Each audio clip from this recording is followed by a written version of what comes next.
안녕하세요, 찰리브라입니다. 비트코인이 현재 횡보하고 있는 상황에서 알트코인 중에 순환매 장세에 돌입한 코인들이 몇 개 보이고, 그리고 오늘 같은 경우는 대표적인 어저께는 이제 에이다가 쌌고, 그 전에는 다른 코인이 쌌고, 오늘 같은 경우는 그 스와이프라는 코인이 이제 오늘 쐈는데, 이 순환매 장세는 비트코인이 횡보하는 동안에는 아마 분명히 다른 코인들 차례도 분명히 올 거예요. 그래서 지금 현재의 장세는 이렇고 뭐 똑같아요. 계속 횡보하기 때문에 이제 제가 말씀드리는데 1,600달러, 1,600달러만 깨지만 않는다면 그냥 뭐 이런 장세를 가다가 어느 순간 11,000달러를 뚫고 11,000달러를 지지하는 어떤 그런 장세가 나오지 않을까라고 이제 저는 생각을 하고 있고, 자, 이 장세에 관한 거 이제 말씀드리고, 오늘 영상에서는 지금 달러 통화 체계 시스템이 지금 어디서 어느 쪽으로 가고 있나, 왜 그리고 이들은 금이라는 안전자산의 해칭 수단으로 거기에 포커스를 맞추는 게 아니라 왜 가상자산에 포커스를 맞춰서 비트코인이 왜 가격이 올라갈 수밖에 없는지에 관해서 말씀을 드리고, 비트코인이 올라가면 당연히 여러분들이 투자하고 계신 알트코인들도 순차적으로 결국엔 모두 다 상승할 수밖에 없다, 이런 거에 관해서 이제 말씀을 드리려고 해요. 그리고 이거는 제 개인적인 내피셜이 갔지만 중요한 건 저는 항상 근거 이시 논리적으로 말씀을 드리려고 노력을 합니다.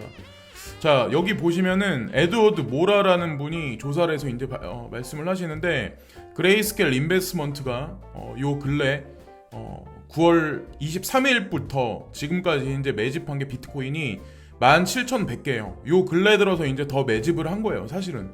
그래서 어떤 분들 같은 경우는 이게 매집을 했다, 그레이스케일 자산운용사에서 매집을 했기 때문에 가격이 더 올라가냐라고 밑에다 쓰는 사람들이 있는데, 단기적으로는 이게 조정이 얼마까지 들어갈진 모르겠어요. 근데 저는 큰 폭락은 없을 거라고 생각을 하고 있거든요. 저는 이제 개인적으로 많이 떨어져 봐야, 만약의 경우 많이 떨어져 봐야 9,900달러 요 언저리, 그리고 그냥 순탄하게 1,600달러나 1,450달러 조정을 마치고 11,000달러를 넘으면 그냥 순조로운 항해가 이루어지지 않을까라고 이제 전 개인적으로 생각하고 있고, 자, 어쨌건 뭐 모든 정황상 봐서 그레이스케일 자산운용사도 매집하는 이유가 분명히 있겠죠. 그리고 제가 네오코인에 관해서 한 6개월 전부터 계속 지속적으로 떠들고 있었죠. 그레이스케일 자산운용사 코인 외에 마나코인하고 네오코인, 자, 이거는 이제 제가 주력으로 밀고 있는 코인이고, 여러분들도 아마 많이 사셔가지고 이득 보신 분도 있고 고점에 물려보신 분도 계실 거예요. 아마 왜 2만원 위에서 이제 무리하게 사신 분들 같은 경우 네오코인, 근데 네오코인이 이제 딥바이하고 관련해서 플라멩고라는 어떤 이 프로젝트를 지금 진행을 하는데, 그래서 네오랑 WBTC, 자, 여기 보면 BNB라든가 온톨로지, 그리고 이더리움 USDT, 이게 이제 그 지갑 안에 이게 들어가서 이게 와이파이 조직 체계를 만드는 거거든요. 그러니까 딥바이 조직 체계를 만드는 거거든요. 근데 이 금액이 모금한 게 1조 5천억 원 정도 돼요. 그래서 어떤 분들은 이게 뭐 큰 돈이냐라고 말씀하실 분이 있겠지만, 이거는 그냥 시작이에요. 네. 시작하자마자 얼마 되지도 않았는데 이 정도 금액 모인 거면 상대적으로 다른 와이파이 어떤 그런 거보다, 그러니까 딥바이 어떤 그 관련한 프로젝트들보다 조금 많이 저는 모금액이 많이 올라갔다고 생각하거든요. 그리고 참고로 플라멩고, 이 코인이 제가 아는 걸로는 오늘인가 바이낸스하고 OKEX인가 바이낸스에 런칭 되는 걸로 알고 있거든요. 그래서 관심 있으신 분들은 한번 오늘 오후에 2시에서 4시 사이에 한번 관심 한번 가져보시면 좋을 거라고 이제 생각을 합니다. 자, 그걸 또 말씀드리고, 코인텔레그래프하고 코인데스크를 제가 좀 많이 포커스를 많이 맞춰서 보고 있는 가상자산 관련한 매스미디어 중에는 가장 오래되기도 하고 영향력이 가장 큰 데거든요. 근데 여기서 네오코인에 관해서 이제 한마디를 더 해요. 네오 설립자가 디파이 과대 광고가 막 시작되었습니다. 이게 뭐 비꼬는 얘기는 아니고 사실적인 얘기를 지금 코인텔레그래프에서 이제 지금 하고 있는데, 무슨 얘기냐면 딥바이는 미래 경제 생활에 중대한 영향을 미칠 것이라고 다홍페이는 말하고 있습니다. 그는 사람들이 딥바이 서비스로 전환함에 따라 미래의 은행이 필요하지 않을 것이라고 예측을 합니다. 그리고 이 시나리오는 이미 일어나고 있을 수 있습니다. 중국일 예로 들어 다홍페이는 다음과 같이 말하고 있습니다. 중국인들은 은행과 알리페이와 위챗을 상대하고 적어도 은행에 가지 않고 이런 종류의 재정적 행동을 하면서 이런 일을 어느 정도 해왔습니다. 이게 갑자기 중국인들한테는 있는 일이 아니라 QR코드를 이용해서 결제하는 게 사실은 우리나 미국보다 더 앞서 있다는 거죠. 중국이란 나라는. 근데 제가 한 가지 드리고 싶은 말씀이 있는데, 왜 제가 네오코인이 중국에서 가장 밀어주는 코인이고 BSN 메타에서 가장 선도적으로 치고 나갈 확률이 높다라고 제가 이제 말씀드린 이유가, 자, 여기 코인텔레그래프에서도 이 주제에 관해서 지금 다뤄서 말을 하고 있잖아요. 그래서 제가 해석을 한 거는 여기 알리페이가 있잖아요. 그리고 위챗이 나와 있는데, 아마도 제가 생각하는 거는 네오코인이 이 트랜잭션의 주가 되게 아마 사용되지 않을까, 그런 생각을 하고 있고, 이 다홍페이가 한 얘기에다 제가 덧붙여가지고 한마디를 여기 써놨는데, 중앙은행이 제로금리에서 어느 순간 마이너스 금리로 돌아선다. 이거는 누구나가 다 추측할 수 있고 예측할 수 있는 거예요. 지금 현재 미국 연준에서 중앙은행에서 금리 체계를 한 게 0에서 0.25%예요. 자, 그럼 지금 잉글랜드가, 영국이란 나라가 지금 마이너스 금리를 할까 말까 하는 지금 와중이에요. 자, 파운드화가. 그러면 어느 순간에 ECB도 마찬가지. 자, 그리고 뱅크 오브 재팬도 마찬가지. 자, FED도 마찬가지. 마지막에 하겠죠. 연준 같은 경우는 분명히 어느 순간에 마이너스 금리 쪽으로 갈 거고, 시중은행 예금 이자율이 0%에 가까워질 것이다. 지금 현재 한국은행도 거의, 한국 같은 경우 시중은행이 1% 밑에요. 그럼 어느 순간에 이게 0.5가 되고 0.25% 이자율이 돼버리면 사람들은 결국에, 일반 대중들은 USDC나 USDT 이자율에 집중하고, 자, 그리고 은행들은 가상자산과 관련된 디파이 그리고 커스터디 서비스로 대중을 유도할 거다. 제가 생각하는 개혁은 아마 향후 5년 안에 이대로 아마 이 추세대로 갈 거라고 이제 생각을 합니다. 지금 아직 시작도 안 했다고 이제 생각을 하고, 그리고 코인텔레그래프가 이전에 보고했듯이 중국의 국가 승인 퍼블릭 블록체인, 이게 BSN이라는 얘기죠. 이게 글로벌 디파이 애플리케이션과 정부 규제를 연결할 수 있는 규제 준수 플랫폼을 구축하는 방법을 모색하고 있습니다. 여기 나오죠? 이 디파이 어플리케이션. 이게 주가 되는 게 과연 어떤 코인이냐는 거죠. 자, 정부 규제를 연결할 수 있는 규제 준수 플랫폼. 자, BSN 메타 중에 과연 무엇일까? 테조스는 유럽이에요, 사실은. BSN 메타에 이제 속해 있는 게 뭐 이더리움이라든가 뭐 이오스라든가 네오라든가 테조스라든가 아이리스 넷이라든가 막 이런 거긴 하지만, 사실은 그 개별적인 속성의 측면으로 봤을 때 중국의 이더리움은 네오라는 거죠. 이거를 절대 간과하면 안 되고, 미국 같은 경우 미국인들은 지폐를 포기하고 싶어 하기는 하지만 현재 여론조사를 했는데, 구체적으로 말하자면 응답자의 60%가 지폐가 디지털 전용 화폐로 대체되는 것에 반대하는 것으로 나타나고 있습니다. 되게 틀리죠? 그러니까 중국하고 되게 틀리죠? 사뭇 틀려요. 생각한 자체가, 사람들이. 자, 이거는 어쨌건 이제 여론조사에서 나온 거고, 현금 없는 사회로의 움직임이 비민주적인 문제일 수도 있습니다. 즉, 현금 없는 사회가 나타나기를 바라는 사람에 따라 불가피할 수도 있습니다. 디지털 화폐의 이점을 수용하면 새로운 금융 문화로의 전환을 쉽게 할 수가 있습니다. 코비드-19는 현금 없는 혁명을 가속화하고 있습니다. 근데 제가 한 가지 말씀드리고 싶은 게 이 문장이 있죠. 현금 없는 사회로의 움직임이 비민주적인 문제일 수도 있습니다. 무슨 얘기냐? 사실은 사람들은 블록체인이다, 탈중앙화다 이렇게 얘기를 하지만, 가상자산이 탈중앙화 껍데기를 쓴 초중앙 집권화가 사실은 블록체인이고 가상자산이에요. 만약에 여러분들이 투자하고 있는 부동산이 토크나이즈화돼서 이 트랜잭션이, 이 블록체인이 정부의 장부에 기입이 돼요. 내가 지금 자영업하는 게, 돈이 오가는 게 현금이 사라지고 그러면 이게 누군가가 다 볼 수 있단 말이에요. 처음부터 끝을, 이동 경로를. 그럼 세금은 더 올라갈 수 있죠. 국가에서는 이거를 더 부추기죠. 현금 자산, 뭐 물리적인 사회, 이게 아니라 비물리적인 언택트, 비대면. 그래서 초중앙 집권화 사회로 결국 몰아갈 수밖에 없다.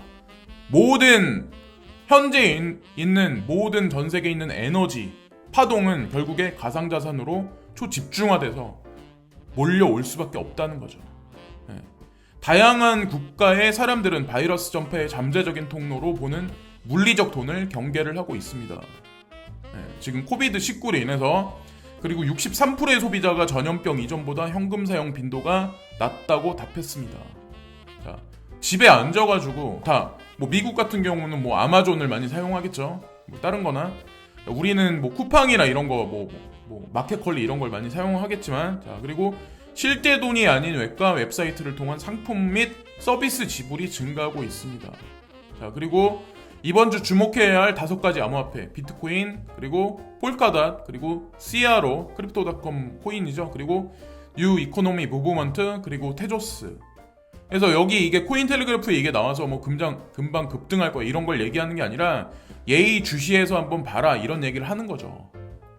근데 제가 드리고 싶은 말씀이 있는데, 폴카닷이라는 거는 뭐 8월에 시장을 주도했다, 알트코인 중에. 근데 제가 9월 달에 파일코인이 주도해서 아마 이 알트코인 시장이 붐업이 있지 않을까라고 이제 말씀을 드렸는데, 왜 지금 이런 일이 안 일어나고 있냐면, 파일코인의 이 운영진들이 이거를 밀었어요.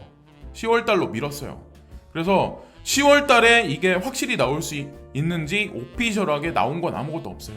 근데 중요한 건 파일코인에 투자되어 있는 자금 금액이나 그 세력들이 우리가 그냥 생각해서 그냥 우습게 생각하는 그런 세력들이 분명히 아니라는 거죠.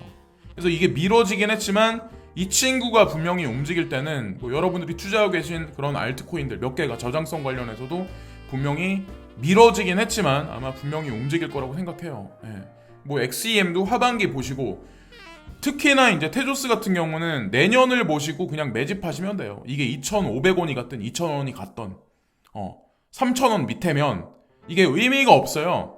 지금 내가 이걸 투자해서 얼마가 까졌네, 이걸 여기에 이제 골몰하시는 분들이 되게 많잖아요.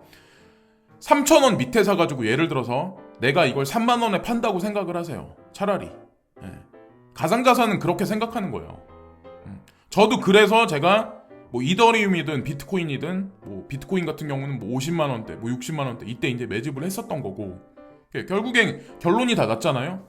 자, 그리고 이것도 이제 중요한 뉴스인데, 250만 개의 비트코인만 채굴이 가능하다. 자, 보세요. 2100만 개가 비트코인만 발행되고, 원래는 2400만 개예요, 설계된 게. 그리고 250만 개 비트코인이 채굴을 위해 남아 있습니다. 앞으로 채굴할 수 있는 거는 250만 개예요. 그래서 이게 퍼센트를 따졌을 때 11.9%밖에 안 돼요. 네, 거의 90%는 채굴이 다 끝났어요. 네, 없어요, 이제 남아있는 거는. 가격이 지금 지지부진한 건 사실이긴 하지만 어쨌건 채굴이 거의 점진적으로 계속 끝나간다는 거죠. 그래서 마지막으로 비트코인 채굴이 끝나는 거는 2140년이에요. 네, 그래서 이거를 수치화해서 도표로 나누면, 자, 보세요. 2009년 9월 1일에는 이렇게 공백이 컸어요. 채굴할 공백이 컸는데, 시간이 밤감기가 4년마다 2012년, 16년, 20년, 24년, 28년으로 갈수록 이 공백은 점점 줄어들어요. 채굴할 수 있는 양이 점점 줄어든다는 의미를 말씀드리는 거예요. 왜 제가 밤감기가 있는 코인들, 그리고 제한적인 수량이 있는 코인들에 관해서 집중하고, 그레이스케일 자산운용사가 밤감기가 있는 코인들, 그리고 수량이 정해져 있는 코인들에 집중하는 이유가 다 있는 거죠. 그걸 그런 관점으로 보셔야 되지, 이걸 내가 투자했는데 왜 지금 안 올라, 이렇게 그냥 단기적으로 보시면 아마 비트코인 투자에서도 수익률이 아마 저조하시거나 그래서 손절하고 아마 나가실 거예요. 난 1200만 원 샀으니까 2000만 원 빨리 올라야 돼. 근데 비트코인은 그렇게 보시면 안 돼요. 2021년까지 미국 달러가 폭락할 거다, 예일대 경제학자가 경고를 했는데, 이 스티븐 로치는 2021년 말까지 미국 달러 폭락이 예상되어 점점 더 많은 다른 분석가들과 합류를 했습니다. 이분이 말씀하셨다고 해서 단기적으로 뭐 내일 모레 급락할 거다 이런 걸 말씀하시는 게 아닌 것 같아요. 저도 마찬가지로 달러가 점진적으로 힘을 잃을 거다라고 제가 지난 제 채널에서 예전에 이제 말씀드렸죠. 제가 영상에서 이거를 말씀드린 적은 9개월 전에 전 세계 탈달러와 2030년에 결국 달러는 사망할 거다. 이런 얘기를 했었을 때 사람들은 비웃었어요. 네. 그리고 이 사람은 왜 이런 얘기를 하지? 막 이렇게 얘기를 했고 2년 전, 지금서부터 2년 전에 비트코인 금은 투자자였던 내가 암호화폐로 올인한 이유. 저 원래는 비트코인 막시멀리스트가 아니라 원래는 금은 막시멀리스트예요. 네. 자, 근데 어쨌건 비트코인 쪽으로 왔고 그리고 이때도 이제 제가 예측했던 게 뭐였냐면 2년 전이죠. 비트코인 향후 7년의 장기 가문과 암호화폐의 방향 그리고 통화 리셋이 점진적으로 있을 거다. 지금 현재 통화 리셋이 있는 거고 가뭄이 서서히 들어가기 시작을 하죠. 제가 그래서 뭐 예언가나 이런 건 아니에요. 근데 누구나가 다 아마 생각하실 거예요. 가뭄이 앞으로 계속 들 거다. 네. 그리고 여기 보시면 세계 지배 세력이 달러를 버리고 암호 자산으로 통화 시스템을 리셋하는 이유. 네. 이것도 2년 전부터 이제 제가 얘기했던 거고 카카오 그리고 카카오뱅크 업비트 관련한 것도 제가 2년 전에 얘기를 했었죠. 그때도 이제 얘기를 했었고 중국에 관해서 중국 규제로 중국 관련 코인이 오른다. 중국 코인들은 반드시 오른다. 저희 이때도 사람들이 얘기를 저는 되게 많이 해요. 이때도 사람들이 중국 망한다. 중국 코인 망한다. 투자하면 안 된다. 이런 얘기를 되게 많이 했었어요. 네. 지금 와서 어떻게 될까요? 앞으로는 어떻게 될까요? 중국 빠진 암호화폐 시장은 있을 수 없다.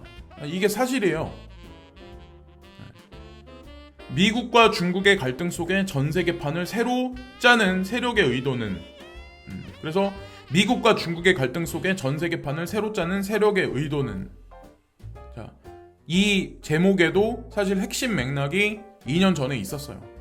네.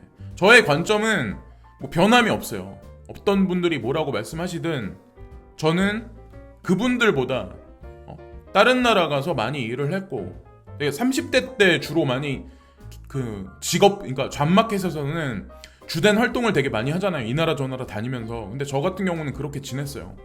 한국에서 고정된 기업에서 고정된 의자에 앉아서 고정된 작업장에서 일을 한 게 아니라 이 나라 저 나라 많이 돌아다니면서 보고 듣고 느낀 거를 그대로 그냥 영상에 표현했을 뿐이에요.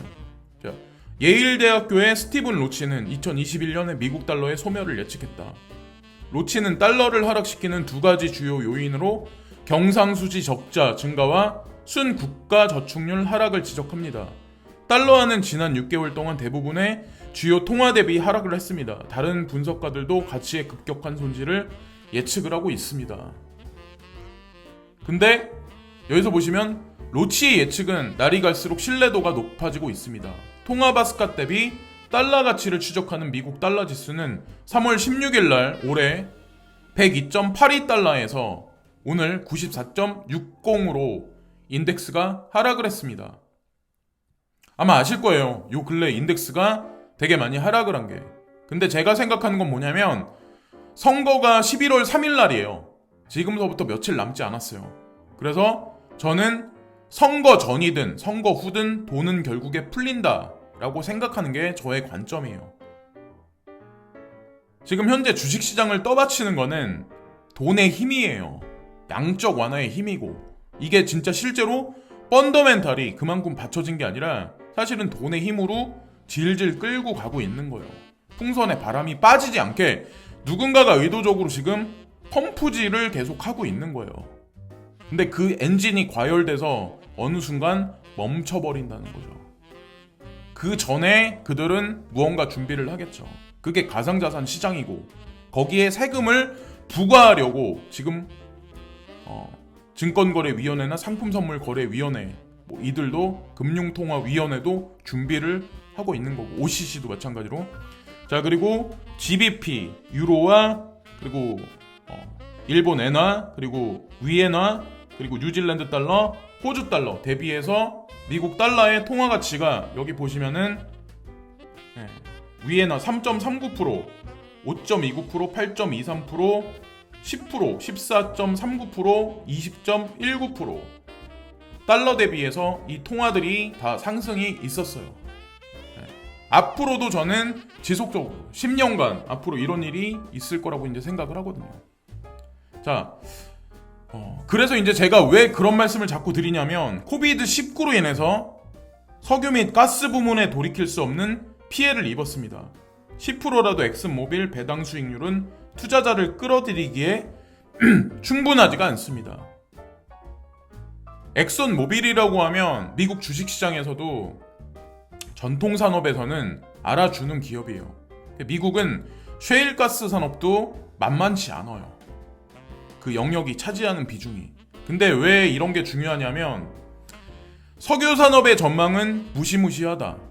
아무도 석유산업의 밝은 미래를 가지고 있다고 생각하지 않습니다. 현재 배당을 주지만 사람들이 거기 관심을 주지 않아요. 세계의 석유산업이 정점에 도달했을 것이라고 말합니다.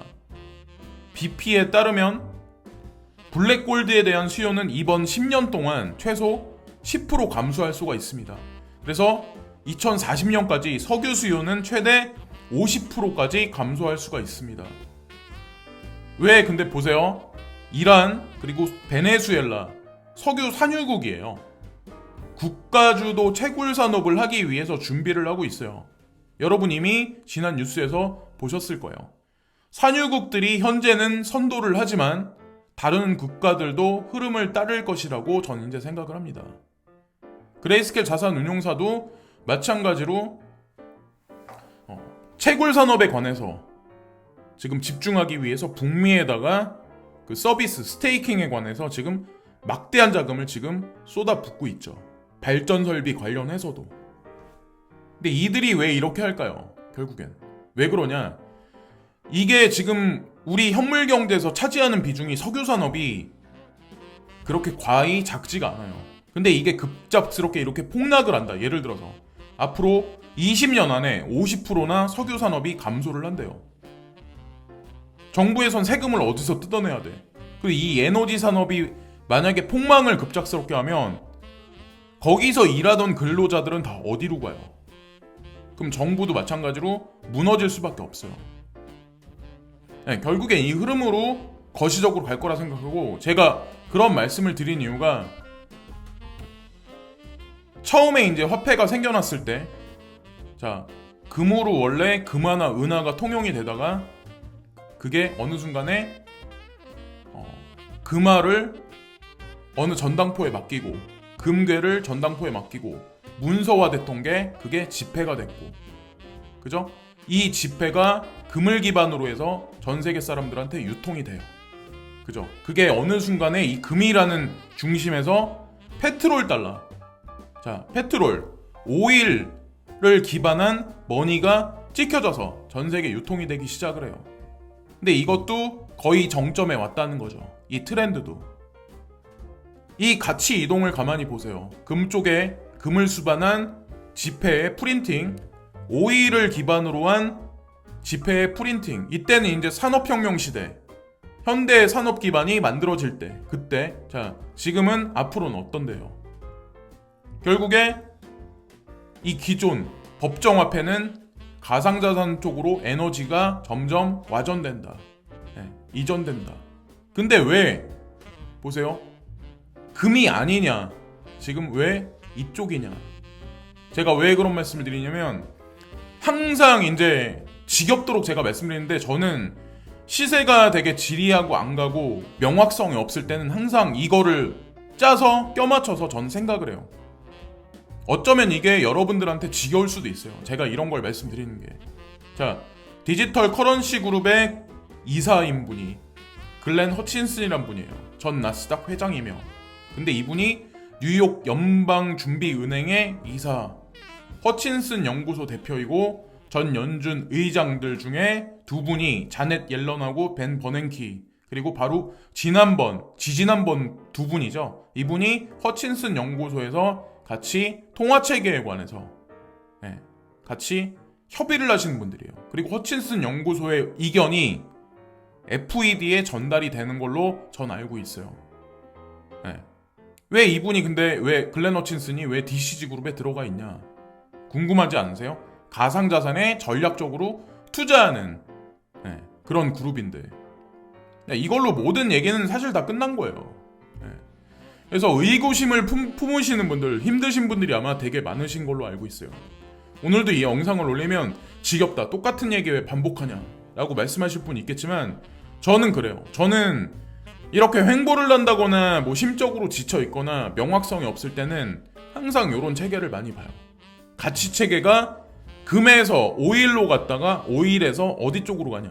그리고 진짜 세력들이 돌에다가 이게 금이다라고 얘기하고 이게 가치가 엄청나게 있을 거라고 사람들한테 대중들한테 몰아가기 시작을 하면 그게 결국 황금이 되는 거예요. 제 얘기가 틀린가요?